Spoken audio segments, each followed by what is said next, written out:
ঢাকার রাস্তায় চোখ রাখলেই প্রথমেই নজরে আসবে 3 চাকার এক বিশেষ বাহন রিক্সা। মানবচালিত এই বাহনটি বাংলাদেশের বাইরে আর কোনো দেশেই এত পরিমাণে নেই। এজন্যই হয়তো ঢাকাকে রিক্সার নগরী বলা হয়। গিনেস বুক অব ওয়ার্ল্ড রেকর্ডসের 2015 সালের প্রকাশনা অনুযায়ী ঢাকার প্রায় 40% মানুষ নিয়মিত চলাচলের ক্ষেত্রে রিক্সার উপর নির্ভরশীল। এতদিনে এর পরিমাণ আরও বেড়েছে। কিন্তু কোথা থেকে আসলো এই বাহনটি?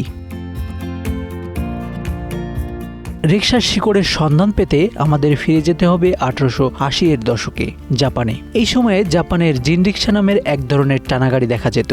ধীরে ধীরে এই বাহন ছড়িয়ে পড়ে এশিয়ার বিভিন্ন দেশে। ব্রিটিশ ভারতের কলকাতায় প্রথম রিক্সা দেখা মেলে 1910-এর দশকে, আর সেখান থেকে রিক্সার আগমন ঘটে ঢাকায়। 1938 সালে ঢাকার নবাব পরিবারের এক সদস্য কলকাতা থেকে রিক্সা নিয়ে আসেন। তখনও এটি ছিল শুধুই অভিজাতদের বাহন। মূলত ধনী পরিবারের সদস্যরা এটি ব্যবহার করতেন। দ্বিতীয় বিশ্বযুদ্ধের সময় রিক্সার ব্যবহার বৃদ্ধি পায়। যুদ্ধকালীন সময়ে জ্বালানি সরবরাহের সমস্যার কারণে অন্যান্য যানবাহনের সংকট দেখা দিলে রিক্সা সাধারণ মানুষের বাহনে পরিণত হয়। 1950-এর দশক থেকে রিক্সা এই অঞ্চলে ব্যাপক জনপ্রিয় হয়ে ওঠে। এর কাঠামোতে যুক্ত হয় নানা শৈল্পিক নকশা। বিশেষ করে 1960-এর দশকে ঢাকায় রিক্সা চিত্রকলা জনপ্রিয় হয়। রিক্সার পেছনের ক্যানভাসে ফুটে উঠত সিনেমার পোস্টার, গ্রামীণ দৃশ্য বা রোমান্টিক চিত্র। শিল্পের এই ধারা একসময় পরিচিতি পায় রিক্সা আর্ট নামে। রিক্সা শুধুমাত্র যাতায়াতের বাহন নয়, এটি বাংলাদেশের অর্থনীতির সাথে নিবিড়ভাবে যুক্ত। সংশ্লিষ্টদের মতে শুধুমাত্র ঢাকায় বৈধ অবৈধ মিলে প্রায় 15 লাখ রিক্সা চলাচল করছে। আর পুরো দেশে কী পরিমাণে রিক্সা চলাচল করছে সেটার কোনো সঠিক পরিসংখ্যান নেই। এই বিপুল পরিমাণ রিক্সার উপর প্রত্যক্ষ ও পরোক্ষভাবে নির্ভর করে আছে দেশের এক বিশাল জনগোষ্ঠী। অথচ এই রিক্সার উদ্ভব বাংলাদেশেই হয়নি, হয়েছে জাপানে। বেশিরভাগ গবেষণা তাই বলছে। আবার কোনো কোনো গবেষকদের মতে এই রিক্সা তৈরি করেছেন মার্কিনীরা। রিক্সা আবিষ্কারের সঠিক ইতিহাস নিয়ে এমন অনেক মতভেদ আছে।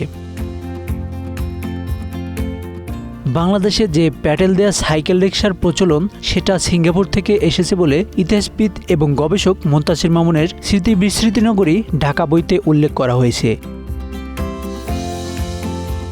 তবে শুরুর দিকে কোনো রিক্সায় 3 চাকার ছিল না। সেগুলো মূলত 2 চাকার উপর ভর করে চলত এবং সামনে ছিল লম্বা হাতল। এই হাতল ধরে একজন মানুষ ঠেলাগাড়ির মতো হেঁটে বা দৌড়ে এই রিক্সা টেনে নিতেন। সে সময় রিক্সা বলতে এই ধরনের হাতে টানা রিক্সাকেই বোঝানো হতো। মূলত 1969 সালের দিকে জাপানে কার টানা পালকির বিকল্প হিসেবে এই হাতে টানা রিক্সার উদ্ভব হয়। পালকি টানা ছিল বেশ কষ্টসাধ্য, গতি ছিল অনেক কম। সেই হিসেবে রিক্সা অপেক্ষাকৃত দ্রুত বাহন হওয়ায় এটি বাজারে আসতেই বেশ জনপ্রিয় হয়ে ওঠে।